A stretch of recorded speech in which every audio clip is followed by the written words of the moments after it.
श्री सद्गुरु परमात्मा ने नमः। पूछा, हे भगवान,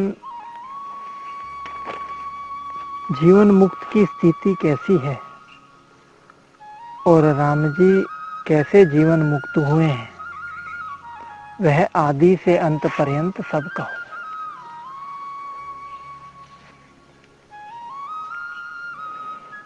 वाल्मीकि जी बोले, हे पुत्र, यह जगत जो भासता है सो वास्तविक कुछ उत्पन्न नहीं हुआ।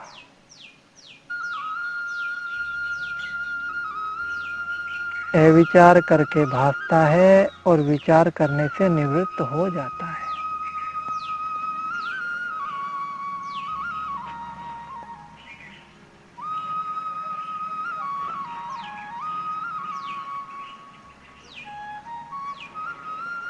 जैसे आकाश में नीलता भासती है सो भ्रम से, वैसे ही है। यदि विचार करके देखिए तो नीलता की प्रतीति दूर हो जाती है। वैसे ही अविचार से जगत भासता है और विचार से लीन हो जाता है।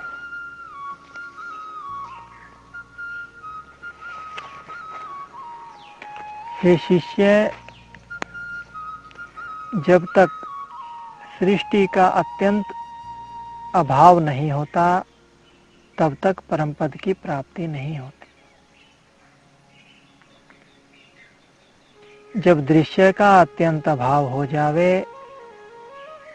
तब शुद्ध चिदाकाश आत्मसत्ता भासेगी।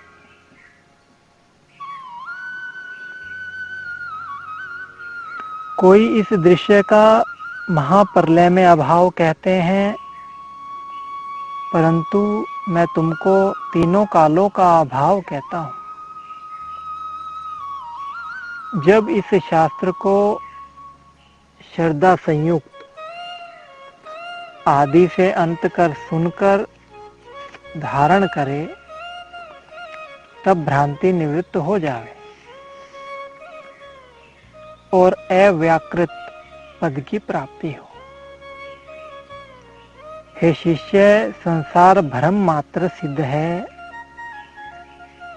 इसको भ्रम मात्र जानकर विस्मरण करना यही मुक्ति है।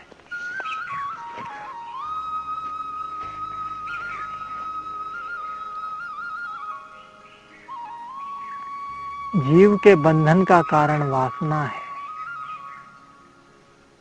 और वासना से ही भटकता फिरता है। जब वासना का क्षय हो जाए तब परम पद की प्राप्ति हो।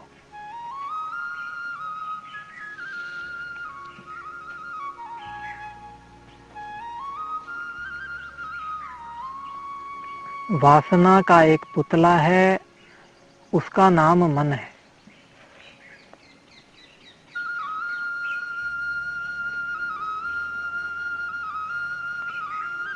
जैसे जल सर्दी की दृढ़ता जड़ता पाकर बर्फ हो जाता है और फिर सूर्य के ताप से पिघलकर जल होता है, तो केवल शुद्ध जल ही रहता है। वैसे ही आत्मा रूपी जल है, उसमें संसार की सत्यता रूपी जड़ता शीतलता है और उससे मन रूपी बर्फ का पुतला हुआ है। जब ज्ञान रूपी सूर्य उदय होगा तब संसार की सत्यता रूपी जड़ता और शीतलता निवृत्त हो जाएगी।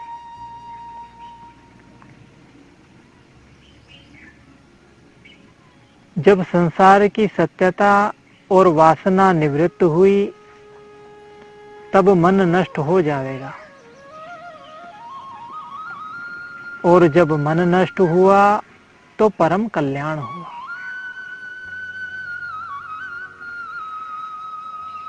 इससे इसके बंधन का कारण वासना ही है और वासना के क्षय होने से मुक्ति है। वह वासना दो प्रकार की है, एक शुद्ध और दूसरी अशुद्ध। अशुद्ध वासना से अपने वास्तविक स्वरूप के अज्ञान से अनात्मा जो देहादिक हैं उनमें अहंकार करता है, और जब अनात्म में आत्म अभिमान हुआ तब नाना प्रकार की वासना उपजती है, जिससे घटी यंत्र की नाई भ्रमता रहता है।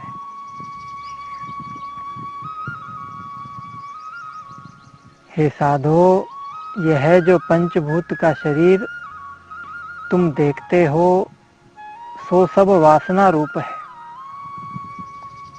और वासना से ही खड़ा है। जैसे माला के दाने धागे के आश्रय से गुथे होते हैं और जब धागा टूट जाता है तब न्यारे न्यारे हो जाते हैं और नहीं ठहरते, वैसे ही वासना के क्षय होने पर पंचभूत का शरीर नहीं रहता। इससे सब अनर्थों का कारण वासना ही है। शुद्ध वासना से जगत का अत्यंत अभाव निश्चय होता है।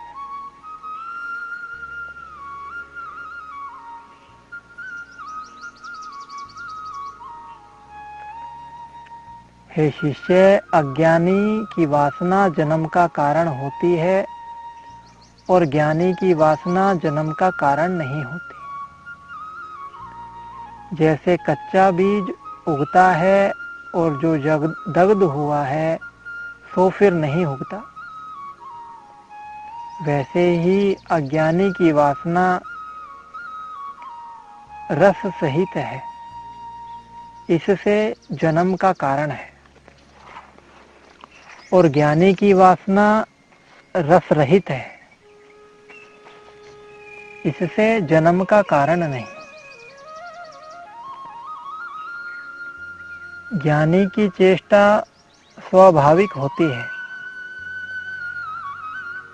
वह किसी गुण से मिलकर अपने में चेष्टा नहीं देखता।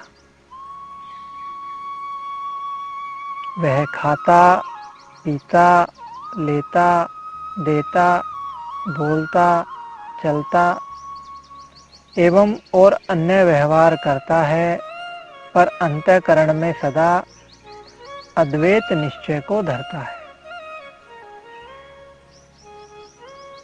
कदाचित द्वैत भावना उसको नहीं फुरती। वह अपने स्वभाव में स्थित है, इससे उसकी चेष्टा जन्म का कारण नहीं होती। जैसे कुम्हार के चक्र को जब तक घुमावे तब तक फिरता है और जब घुमाना छोड़ दे तब स्थीयमान गति उतरते उतरते स्थिर रह जाता है।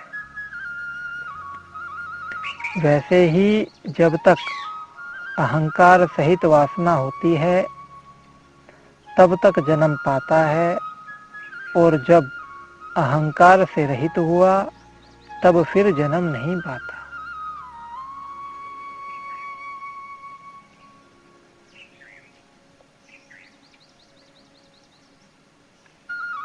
हे साधो, इस अज्ञान रूपी वासना के नाश करने को एक ब्रह्म विद्या ही श्रेष्ठ उपाय है,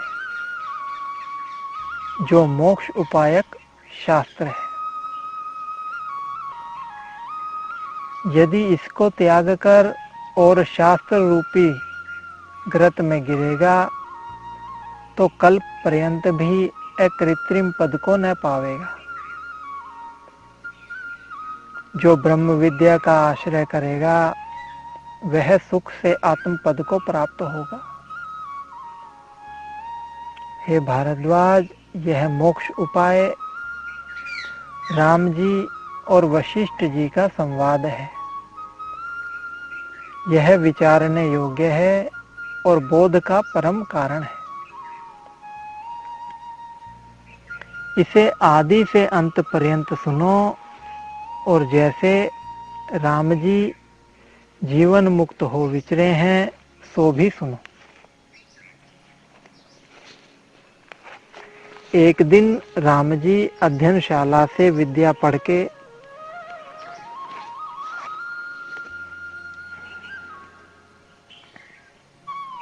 अपने गृह में आए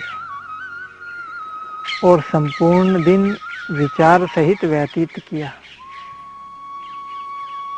फिर मन में तीर्थ ठाकुर द्वारे का संकल्प धरकर अपने पिता दशरथ के पास, जो अति प्रजापालक थे, आए और जैसे हंस सुंदर कमल को ग्रहण करे वैसे ही उन्होंने उनका चरण पकड़ा।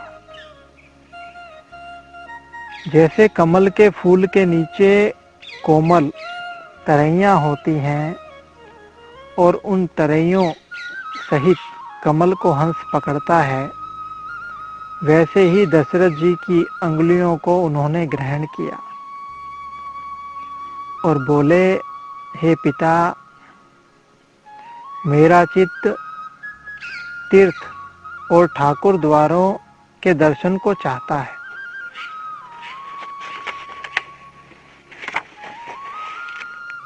आप आज्ञा कीजिए तो मैं दर्शन कराऊं। मैं तुम्हारा पुत्र हूँ। आगे मैंने कभी नहीं कहा, यह प्रार्थना अब ही की है। इससे यह वचन मेरा न फेरना, क्योंकि ऐसा त्रिलोकी में कोई नहीं है कि जिसका मनोरथ इस घर से सिद्ध न हुआ हो। इससे मुझको भी कृपा कर आज्ञा दीजिए। इस प्रकार वाल्मीकि जी बोले, हे भारद्वाज, जिस समय इस प्रकार राम जी ने कहा तब वशिष्ठ जी भी पास बैठे थे। उन्होंने भी दशरथ से कहा, हे राजन, इनका चित्त उठा है, राम जी को आज्ञा दो, तीर्थ कर आवे और इनके साथ सेना, धन, मंत्री और ब्राह्मण भी दीजिए कि विधि पूर्वक दर्शन करें। तब महाराज दशरथ ने शुभ मुहूर्त दिखाकर राम जी को आज्ञा दी। जब वे चलने लगे तो पिता और माता के चरणों में पड़े और सबको कंठ लगाकर रुदन करने लगे। इस प्रकार सबसे मिलकर लक्ष्मण आदि भाई, मंत्री और वशिष्ठ आदि ब्राह्मण, जो विधि जानने वाले थे, बहुत सा धन और सेना साथ ली और दान पुण्य करते हुए गृह के बाहर निकले। उस समय वहां के लोगों और स्त्रियों ने राम जी के ऊपर फूलों और कलियों की माला की। जैसे बर्फ बरसती है वैसे ही वर्षा की और राम जी की मूर्ति हृदय में धर ली। इसी प्रकार राम जी वहां से ब्राह्मणों और निर्धनों को दान देते गंगा, यमुना, सरस्वती आदि तीर्थों में विधि पूर्वक स्नान कर पृथ्वी के चारों ओर पर्यटन करते रहे। उत्तर, दक्षिण, पूर्व और पश्चिम में दान किया और समुद्र के चारों ओर स्नान किया।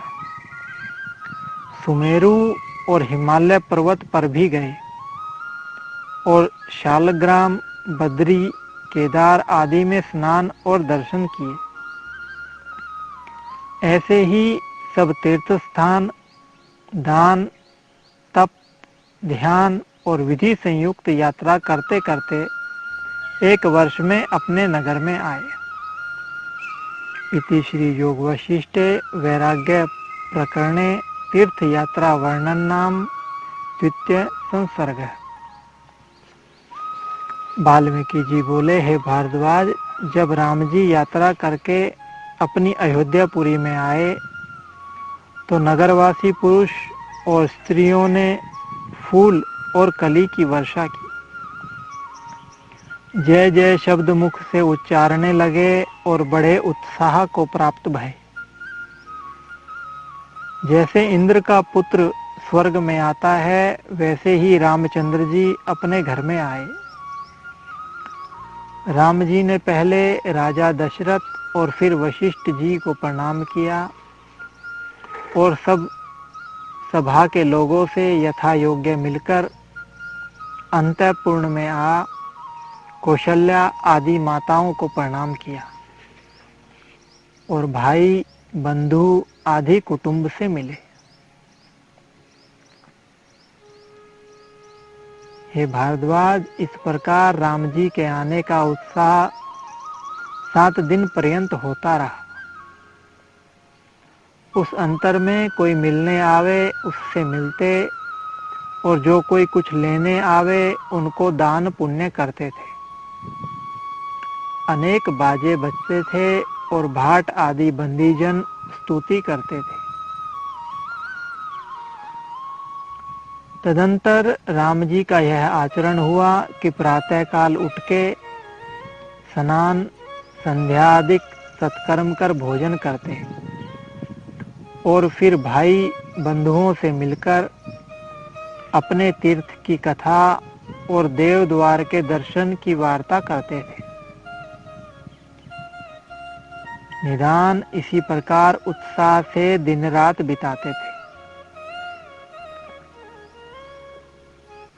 एक दिन राम जी प्रातःकाल उठ के अपने पिता राजा दशरथ के निकट गए,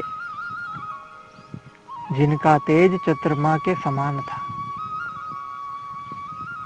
उस समय वशिष्ठ आदि की सभा बैठी थी। वहां वशिष्ठ जी के साथ कथा वार्ता की। राजा दशरथ ने उनसे कहा कि हे राम जी, तुम शिकार खेलने जाया करो। उस समय राम जी की अवस्था 16 वर्ष से कम, कई महीने कम थी। लक्ष्मण और शत्रुघ्न भाई साथ थे, पर भरत जी नाना के घर गए थे।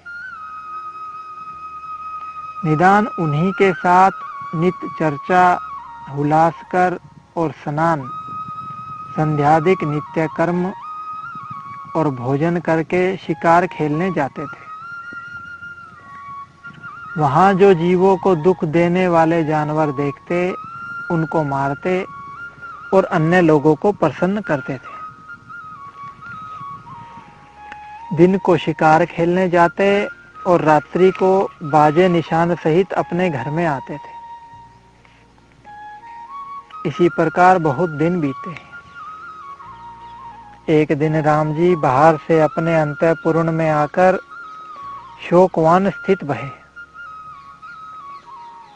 हे भारद्वाज, राम जी अपनी राजकुमार अपनी सब चेष्टा और इंद्रियों के रस संयुक्त विषयों को त्याग बैठे और उनका शरीर दुर्बल होकर मुख की कांति घट गई। जैसे कमल सूखकर पीतवर्ण हो जाता है, वैसे ही राम जी का मुख पीला हो गया। जैसे सूखे कमल पर भंवरे बैठे हों, वैसे ही सूखे मुख कमल पर नेत्र रूपी भंवरे भासने लगे। जैसे शरत काल में ताल निर्मल होता है, वैसे ही इच्छा रूपी मल से रहित उनका चित्त रूपी ताल निर्मल हो गया। और दिन पर दिन शरीर निर्बल होता गया। वह जहां बैठे वहां चिंता संयुक्त बैठे रह जाएं और हाथ पर चिबुक धर के बैठे।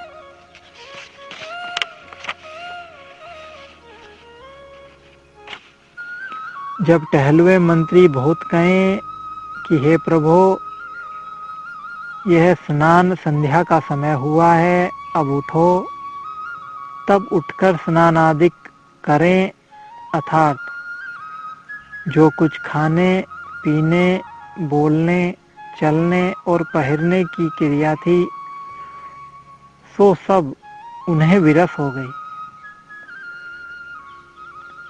तब लक्ष्मण और शत्रुघ्न भी राम जी को संशय युक्त देख के विरस प्रकार हो गए और राजा दशरथ यह वार्ता सुन के राम जी के पास आए तो क्या देखा कि राम जी महाकृश हो गए हैं।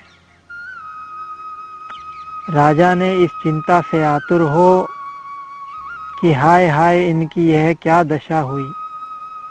राम जी को गोद में बैठाया और कोमल सुंदर शब्दों से पूछने लगे कि हे पुत्र, तुमको क्या दुख प्राप्त हुआ है जिससे तुम शोकवान हुए हो।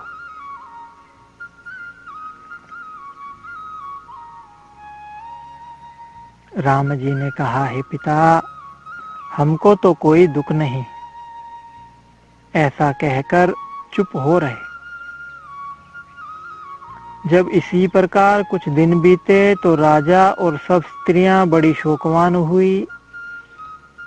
राजमंत्रियों से मिलकर विचार करने लगे कि पुत्र का किसी ठोर विवाह करना चाहिए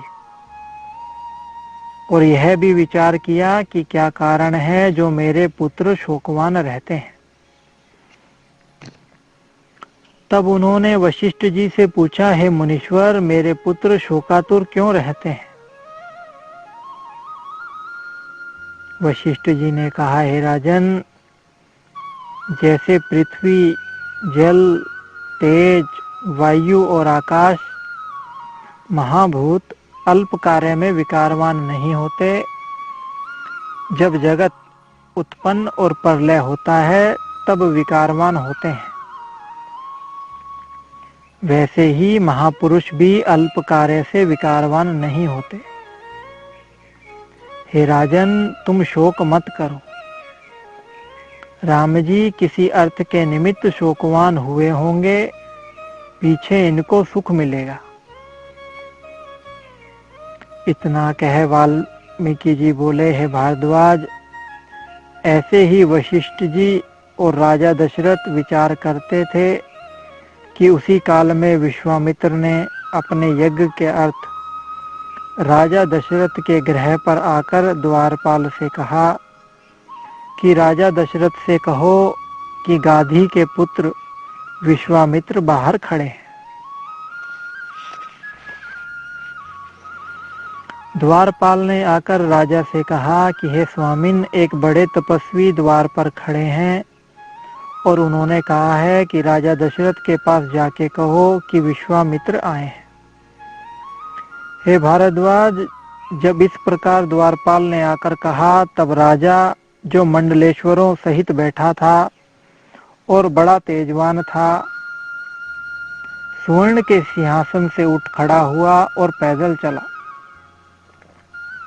राजा के एक ओर वशिष्ठ जी और दूसरी ओर वामदेव जी और सुभट की नाही मंडलेश्वर स्तुति करते चले और जहां से विश्वामित्र दृष्टि आए वहां से ही प्रणाम करने लगे।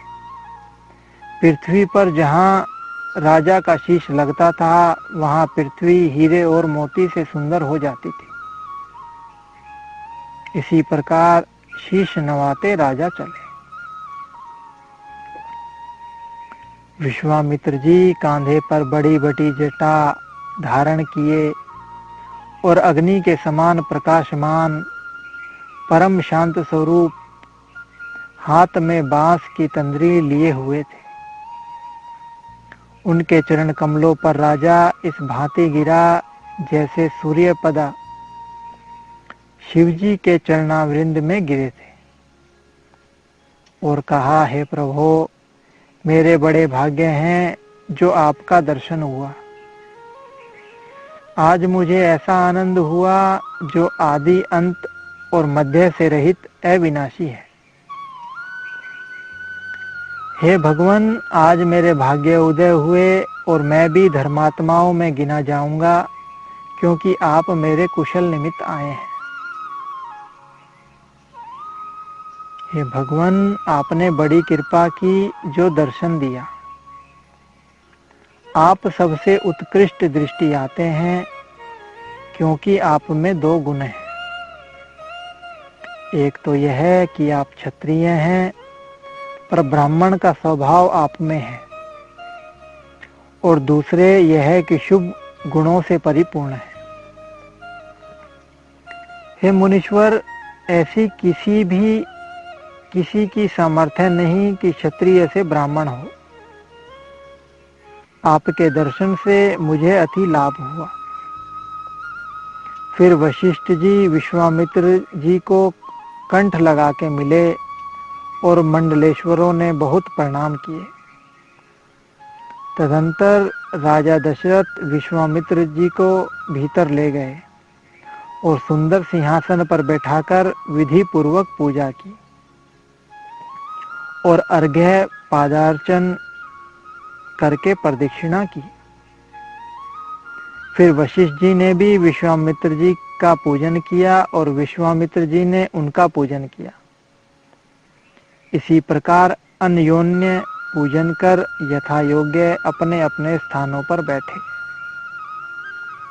तब राजा दशरथ बोले, हे भगवान, हमारे बड़े भाग्य हुए जो आपका दर्शन हुआ।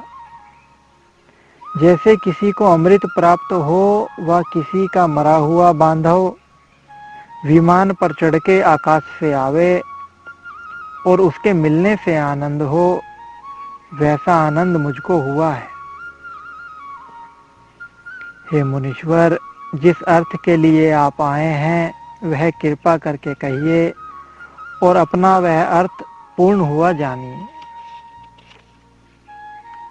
ऐसा कोई पदार्थ नहीं जो मुझको देना कठिन है। मेरे यहाँ सब कुछ विद्यमान है।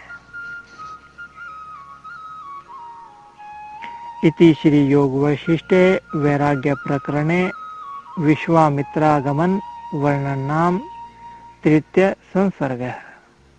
जी बोले, हे भरद्वाज, जब इस प्रकार राजा ने कहा तो मुनियों में शार्दुल विश्वामित्र जी ऐसे प्रसन्न हुए जैसे चंद्रमा को देखकर क्षीर सागर उमड़ता है। उनके रोम खड़े हो आए और कहने लगे, हे राज शार्दुल, तुम धन्य हो। ऐसे तुम क्यों न कहो, तुम्हारे में दो गुण हैं। एक तो यह है कि तुम रघुवंशी हो और दूसरे यह है कि वशिष्ठ जी जैसे तुम्हारे गुरु हैं, जिनकी आज्ञा में चलते हो।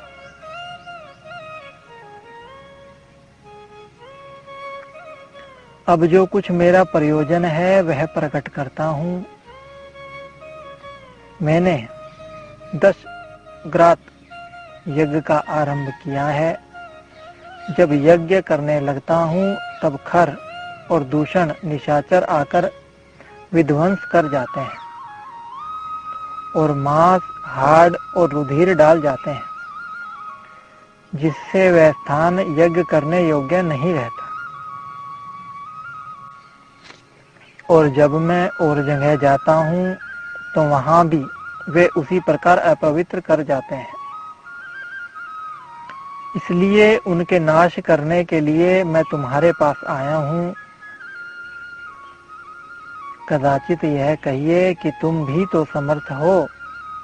तो हे राजन, मैंने जिस यज्ञ का आरंभ किया है उसका अंग क्षमा है। जो मैं उनको शाप दूं तो वह भस्म हो जावे, पर शाप क्रोध बिना नहीं होता। जो मैं क्रोध करूं तो यज्ञ निष्फल होता है, और जो चुप कर रहूं तो राक्षस अपवित्र वस्तु डाल जाते हैं। इससे मैं आपकी शरण आया हूं। हे राजन, अपने पुत्र राम जी को मेरे साथ भेज दो। वह राक्षसों को मारे और मेरा यज्ञ सफल हो। यह चिंता तुम न करना कि मेरा पुत्र अभी बालक है। यह तो इंद्र के समान शूरवीर है। जैसे सिंह के सम्मुख मृग का बच्चा नहीं ठहर सकता, वैसे ही इसके सम्मुख राक्षस न ठहर सकेंगे। इसको मेरे साथ भेजने से तुम्हारा यश और धर्म दोनों रहेंगे, और मेरा कार्य होगा, इसमें संदेह नहीं। हे राजन, ऐसा कार्य त्रिलोकी में कोई नहीं जो राम जी न कर सके। इसलिए मैं तुम्हारे पुत्र को लिए जाता हूँ। यह मेरे हाथ से रक्षित रहेगा और कोई विघ्न न होने दूंगा। जैसे तुम्हारे पुत्र हैं, मैं और वशिष्ठ जी जानते हैं, और ज्ञानवान भी जो त्रिकालदर्शी हैं जानेंगे, और किसी की सामर्थ्य नहीं जो इनको जाने। हे राजन, जो समय पर कार्य होता है वह थोड़े ही परिश्रम से सिद्ध होता है, और समय बिना बहुत परिश्रम करने से भी नहीं होता।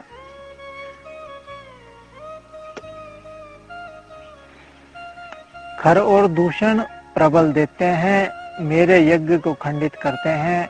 जब राम जी जावेंगे तब वह भाग जावेंगे, इनके आगे खड़े न रह सकेंगे। जैसे सूर्य के तेज से तारागण का प्रकाश क्षीण हो जाता है, वैसे ही राम जी के दर्शन से वे स्थित न रहेंगे। इतना कहकर वाल्मीकि जी बोले, हे भारद्वाज, जब विश्वामित्र ने ऐसा कहा तब राजा दशरथ चुप होकर गिर पड़े और एक मुहूर्त पर्यंत पड़े रहे। इति श्री योग वासिष्ठे वैराग्य प्रकरणे दशरथ विषादो नाम चतुर्थ सर्ग। वाल्मीकि जी बोले, हे भारद्वाज, एक मुहूर्त उपरांत राजा उठे और अधैर्य होकर बोले, हे मुनीश्वर, आपने क्या कहा? राम जी तो अभी कुमार हैं, अभी तो उन्होंने शस्त्र और अस्त्र विद्या नहीं सीखी, बल्कि फूलों की शैया पर शयन करने वाले, अंतःपुर में स्त्रियों के पास बैठने वाले और बालकों के साथ खेलने वाले हैं। उन्होंने कभी भी रणभूमि नहीं देखी और न भ्रुकुटी चढ़ा के कभी युद्ध ही किया। वह दैत्यों से क्या युद्ध करेंगे? कभी पत्थर और कमल का भी युद्ध हुआ है। हे मुनीश्वर, मैं तो बहुत वर्षों का हुआ हूँ। इस वृद्धावस्था में मेरे घर में 4 पुत्र हुए हैं। उन चारों में राम जी अभी 16 वर्ष के हुए हैं और मेरे प्राण हैं। उनके बिना मैं एक क्षण भी नहीं रह सकता। जो तुम उनको ले जाओगे तो मेरे प्राण निकल जाएंगे। हे मुनीश्वर, केवल मुझे ही उनका इतना स्नेह नहीं, किंतु लक्ष्मण, शत्रुघ्न, भरत और माताओं के भी प्राण हैं। जो तुम उनको ले जाओगे तो सब ही मर जाएंगे। जो तुम हमको राम जी के वियोग से मारने आए हो तो ले जाओ। हे मुनीश्वर, मेरे चित्त में तो राम जी पूर्ण हो रहे हैं, उनको मैं आपके साथ कैसे दूं? मैं तो उनको देखकर प्रसन्न होता हूँ। राम जी के वियोग से मेरे प्राण कैसे बचेंगे। हे मुनीश्वर, ऐसी प्रीति मुझे स्त्री, धन और पदार्थों की नहीं जैसे राम जी की है। मैं आपके वचन सुनकर अति शोकवान हुआ हूँ। मेरे बड़े अभाग्य उदय हुए जो आप इस निमित्त आए। मैं राम जी को कदापि नहीं दे सकता। जो आप कहिए तो मैं एक अक्षौहिणी सेना जो अति शूरवीर और शस्त्र अस्त्र विद्या से संपन्न है साथ लेकर चलूं और उनको मारूं। पर जो कुबेर का भाई और विश्रवा का पुत्र रावण हो तो उससे मैं युद्ध नहीं कर सकता। पहले मैं बड़ा पराक्रमी था, ऐसा कोई त्रिलोकी में न था जो मेरे सामने आता। पर अब वृद्धावस्था प्राप्त होकर देह जर्जर हो गई है। हे मुनीश्वर, मेरे बड़े अभाग्य हैं जो आप आए। मैं तो रावण से कांपता हूँ और केवल मैं ही नहीं, वरन इंद्र आदि देवता भी उससे कांपते और भय पाते हैं। किसकी सामर्थ्य है जो उससे युद्ध करे। इस काल में वह बड़ा शूरवीर है। जो मेरी ही उसके साथ युद्ध करने की सामर्थ्य नहीं तो राजकुमार राम जी की क्या सामर्थ्य है। जिन राम जी को तुम लेने आए हो वह तो रोगी पड़े हैं। उनको ऐसी चिंता लगी है जिससे महाकृश हो गए हैं और अंतःपुर में अकेले बैठे रहते हैं। खाना पीना इत्यादि जो राजकुमारों की चेष्टाएं हैं वह भी सब उनको बिसर गई हैं और मैं नहीं जानता कि उनको क्या दुख हुआ है। जैसे पीतवर्ण कमल होता है वैसे ही उनका मुख हो गया है। उनको युद्ध की सामर्थ्य कहाँ है। उन्होंने तो अपने स्थान से बाहर की पृथ्वी भी नहीं देखी है। हमारे प्राण वही हैं, उनके वियोग से नहीं जी सकते। इति श्री योग वशिष्ठे वैराग्य प्रकरणे दशरथोक्ति वर्णन नाम पंचम सर्ग। वाल्मीकि जी बोले कि जब इस प्रकार दशरथ जी ने महादीन और अधैर्य होकर कहा तो विश्वामित्र जी क्रोध करके कहने लगे कि हे राजन, तुम अपने धर्म को स्मरण करो। तुमने कहा था कि तुम्हारा अर्थ सिद्ध करूंगा, पर अब तुम अपने धर्म को त्यागते हो। जो तुम सिंहों के समान होकर मृगों की नाई भागते हो तो भागो, पर आगे रघुवंशी कुल में ऐसा कोई नहीं हुआ कि जिसने वचन फेरा हो।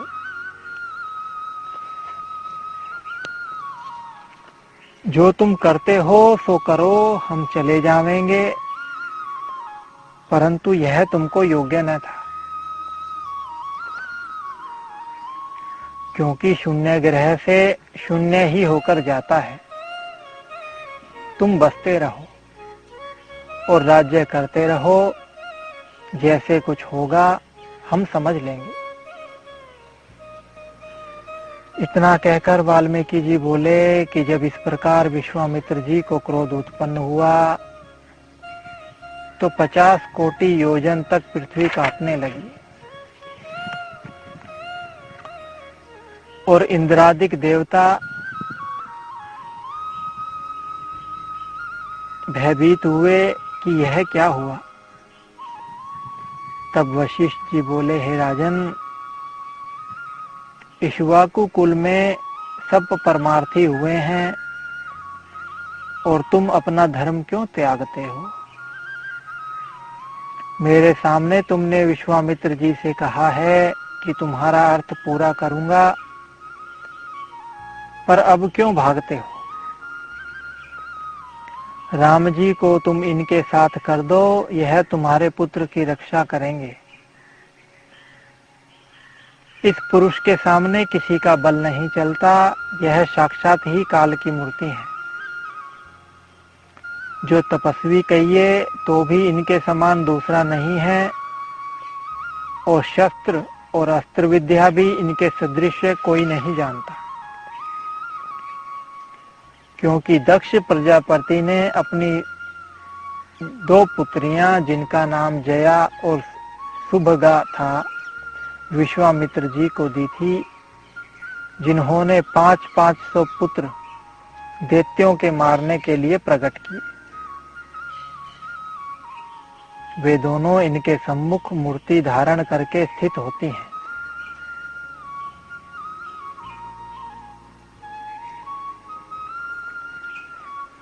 इससे इनको कौन जीत सकता है?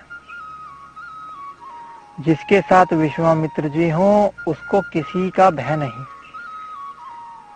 आप इनके साथ अपना पुत्र निसंशय होकर दो। किसी का सामर्थ्य नहीं कि इनके होते तुम्हारे पुत्र को कुछ कह सके। जैसे सूर्य के उदय से अंधकार का अभाव हो जाता है, वैसे ही इनकी दृष्टि से दुख का अभाव हो जाता है।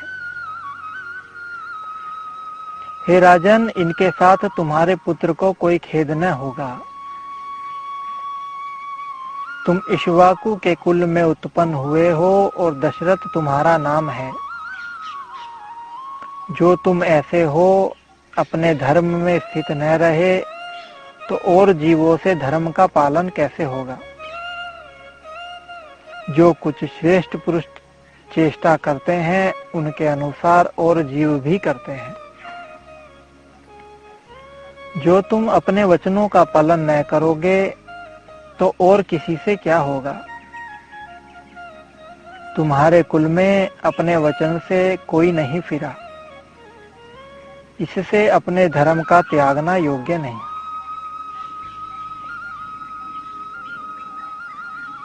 यदि तुम दैत्यों के भय से शोकवान हो तो मत हो। कदाचित मूर्तिधारी काल आकर स्थित हो तो भी विश्वामित्र के होते तुम्हारे पुत्र को कुछ भय न होगा। तुम शोक मत करो और अपने पुत्र को इनके साथ कर दो। जो तुम अपना पुत्र न दोगे तो तुम्हारा 2 प्रकार का धर्म नष्ट होगा। एक धर्म यह है कि कूप, बावली और ताल जो बनवाए हैं, उनका पुण्य नष्ट हो जाएगा। दूसरे यह है कि तप, व्रत, यज्ञ, दान, स्नानादि क्रिया का फल भी नष्ट होकर तुम्हारा ग्रह अर्थहीन हो जाएगा। इससे मोह और शोक को छोड़ और धर्म को स्मरण कर राम जी को इनके साथ कर दो, तो तुम्हारे सब कार्य सफल होंगे। हे राजन, इस प्रकार जो तुम्हें करना था तो प्रथम ही विचार कर कहते हैं, क्योंकि विचार किए बिना काम करने का परिणाम दुख होता है।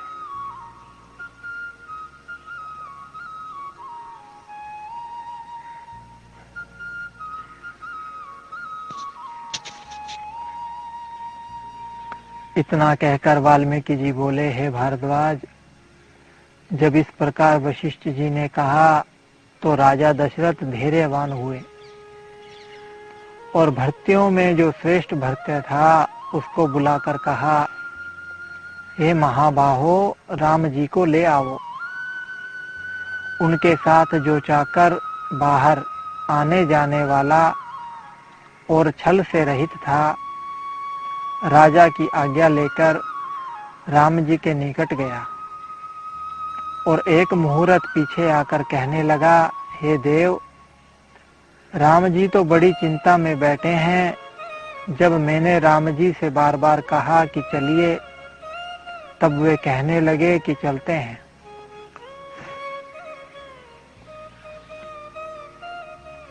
ऐसे ही कह कहकर चुप हो रहते हैं। दूत का यह वचन सुन राजा ने कहा कि राम जी के मंत्री और सब नौकरों को बुलाओ। और जब वे सब निकट आए तो राजा ने आदरपूर्वक और युक्ति पूर्वक कोमल और सुंदर वचन मंत्री से इस भांति कहा कि हे राम जी के प्यारे, राम जी की क्या दशा है और ऐसी दशा क्यों कर हुई है, सो सब कर्म से कहो। मंत्री बोला, हे देव, हम क्या कहें, हमें अति चिंता से केवल आकार और प्राण सहित दिखते हैं, किंतु मृतक के समान है, क्योंकि हमारे स्वामी राम जी बड़ी चिंता में है। हे राजन, जिस दिन से रघुनाथ जी तीर्थ करके आए हैं, उस दिन से चिंता को प्राप्त हुए हैं। जब हम उत्तम भोजन और पान करने और पहिरने और देखने के पदार्थ ले जाते हैं, तो उनको देखकर वे किसी प्रकार प्रसन्न नहीं होते।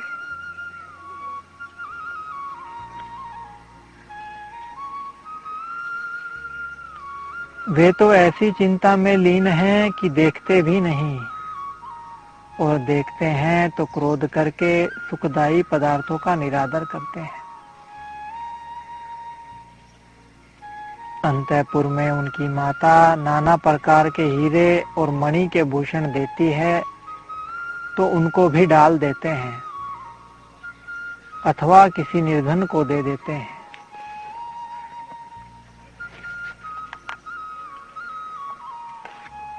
प्रसन्न किसी पदार्थ से नहीं होते।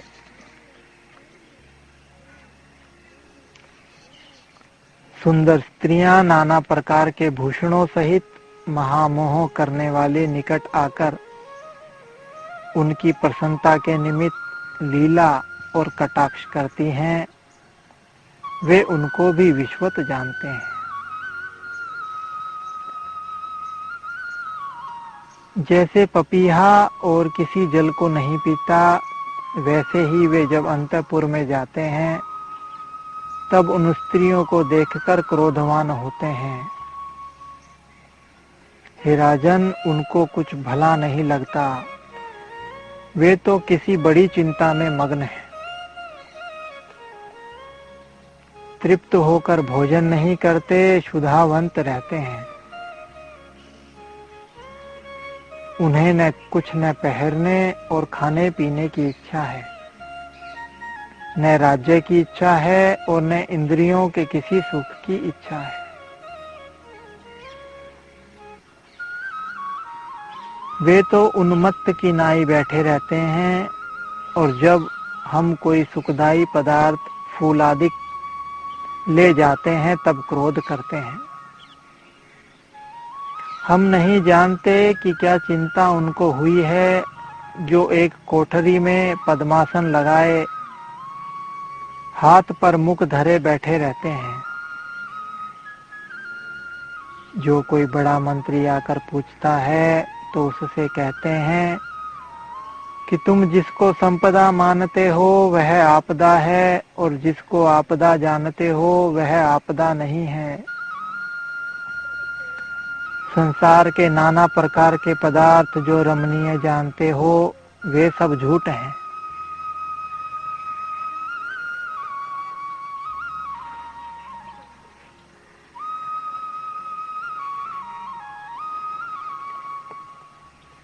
पर इसी से सब डूबे हैं। ये सब मृग तृष्णा के जलवत हैं। इनको सत्य जान मूर्ख हिरण दौड़ते और दुख पाते हैं।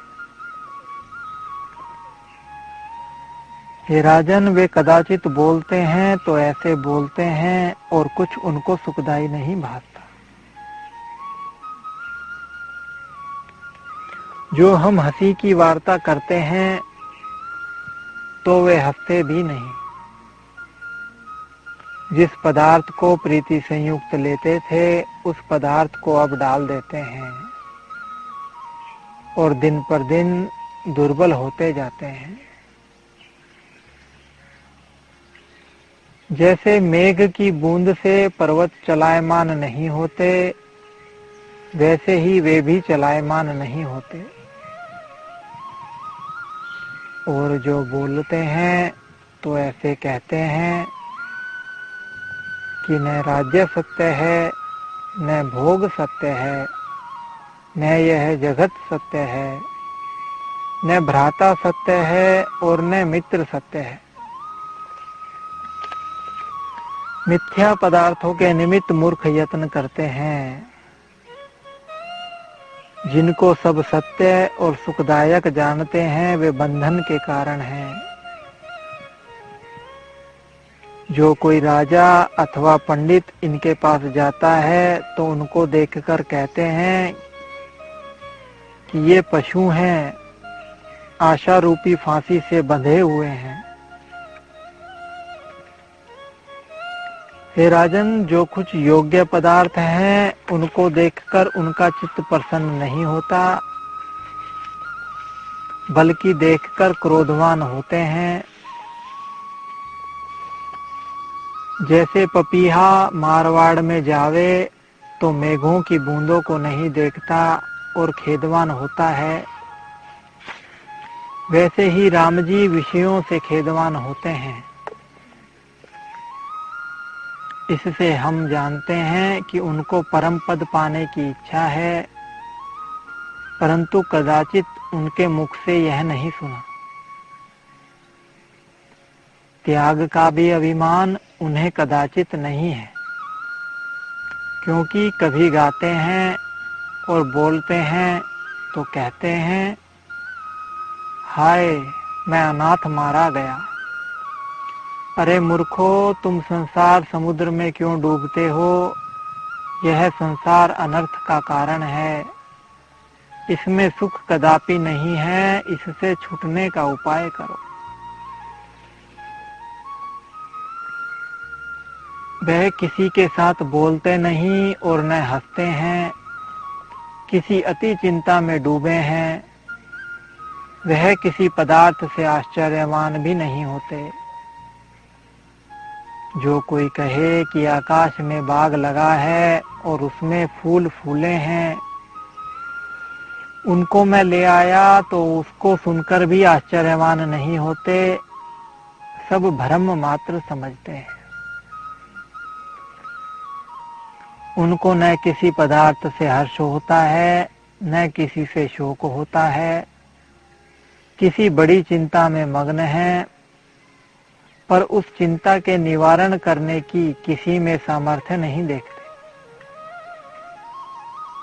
हे राजन, हमको यह चिंता लग रही है कि राम जी कहने, पहिरने, बोलने और देखने की इच्छा नहीं रही।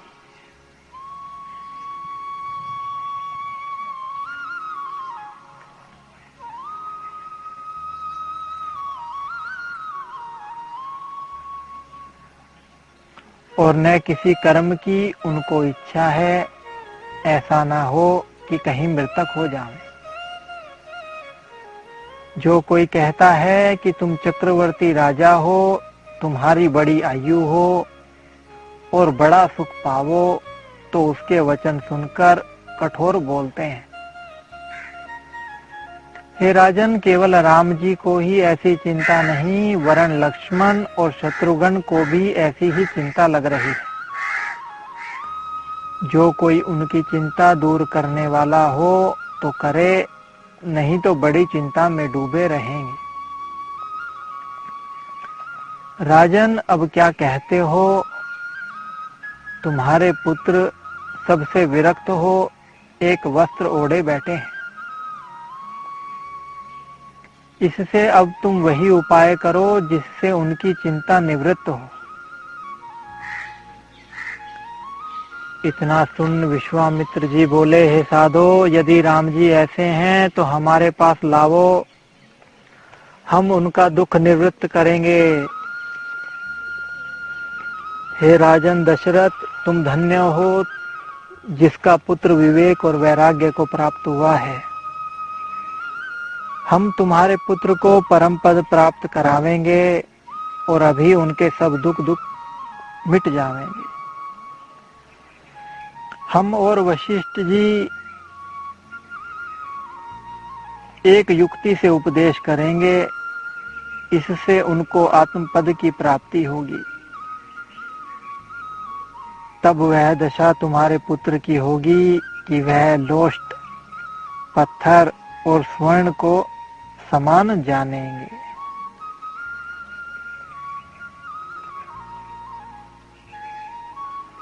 जो क्षत्रियों का प्राकृतिक आचार है सो वह करेंगे और हृदय से उदासीन रहेंगे।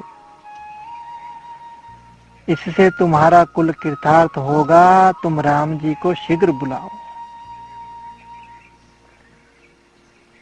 इतना कहकर वाल्मीकि जी बोले, हे भारद्वाज, ऐसे मुनिंद्र के वचन सुनकर राजा दशरथ ने मंत्री और नौकरों से कहा कि राम, लक्ष्मण और शत्रुघ्न को साथ ले आओ। जब मंत्री और भर्तियों ने राम जी के पास जाकर कहा तो राम जी आए और राजा दशरथ, वशिष्ठ जी और विश्वामित्र को देखा कि तीनों परचमर हो रहे हैं और बड़े बड़े मंडलेश्वर बैठे हैं। सबने राम जी को देखा कि उनका शरीर कृश हो रहा है। जैसे महादेव जी स्वामी कार्तिक को आते देखें, वैसे ही राजा दशरथ ने राम जी को आते देखा। राम जी ने वहां आकर राजा दशरथ जी के चरण पर मस्तक लगा प्रणाम किया और वैसे ही वशिष्ठ जी, विश्वामित्र और सभा में जो बड़े बड़े ब्राह्मण बैठे थे उनको भी प्रणाम किया। जो बड़े बड़े मंडलेश्वर बैठे थे उन्होंने उठकर राम जी को प्रणाम किया। राजा दशरथ ने राम जी को गोद में बैठाकर मस्तक चूमा और बहुत प्रेम से पुलकित हो राम जी से कहा, हे पुत्र, केवल विरक्तता से परम पद की प्राप्ति नहीं होती, गुरु वशिष्ठ जी के उपदेश की युक्ति से परम पद की प्राप्ति होगी।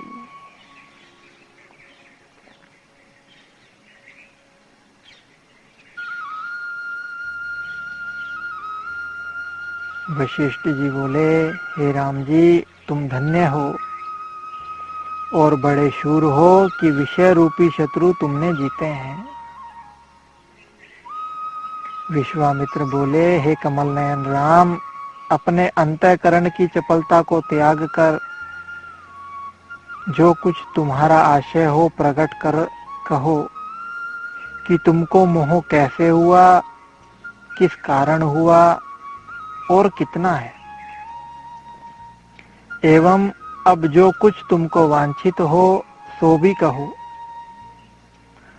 हम तुमको उसी पद में प्राप्त करेंगे जिसमें कदाचित दुख न हो। जैसे आकाश को चूहा नहीं काट सकता, वैसे ही तुमको कदाचित पीड़ा न होगी। हे राम जी, हम तुम्हारे संपूर्ण दुखों का नाश कर देंगे। तुम संशय मत करो। जो कुछ तुम्हारा वृतांत हो सो हमसे कहो।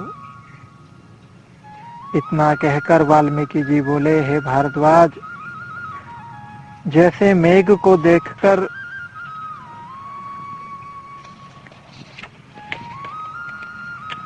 मोर प्रसन्न होता है, वैसे ही विश्वामित्र के वचन सुनकर राम जी प्रसन्न हुए और अपने हृदय में निश्चय किया कि अब मुझको अभीष्ट पद की प्राप्ति होगी।